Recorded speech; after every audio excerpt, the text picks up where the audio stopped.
بکری کی عقل مندی۔ ایک بکری چراگاہ میں گھاس چرتی پھر رہی تھی۔ وہ بہت خوش تھی، خوب چھلانگیں لگا رہی تھی اور یہ خبر نہ تھی کہ قریب میں ہی بھیڑیوں کا ایک جتھا اس کی ناک میں جو اس کی تکا بوٹی کر ڈالے گا۔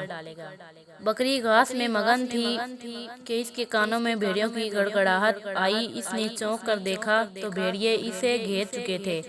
اب بکری کے پاس کوئی راستہ نہیں تھا، وہ بھاگ بھی نہیں سکتی تھی کیونکہ چالاک بھیڑیوں نے اسے چاروں طرف سے گھیر لیا تھا۔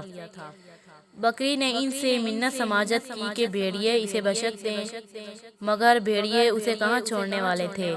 ان کے پیٹ میں تو بھوک سے چوہے دوڑ رہے تھے۔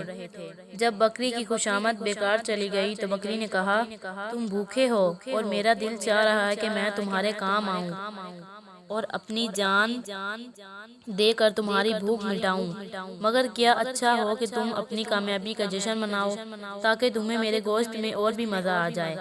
بکری نے یہ بات میٹھے نرم لہجے میں کہی کہ بھیڑیے اس پر راضی ہو گئے۔ بکری نے کہا، تم بانسری بجاؤ، میں تمہیں ناچ کر دکھاؤں گی، اس کے بعد تم مجھے مار ڈالنا۔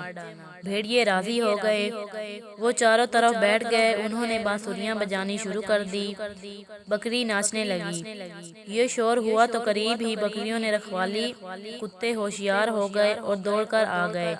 بھیڑیوں نے جوں ہی کتوں کو دیکھا وہ بھاگنے پر مجبور ہو گئے اور یوں بکری کی جان بچ گئی۔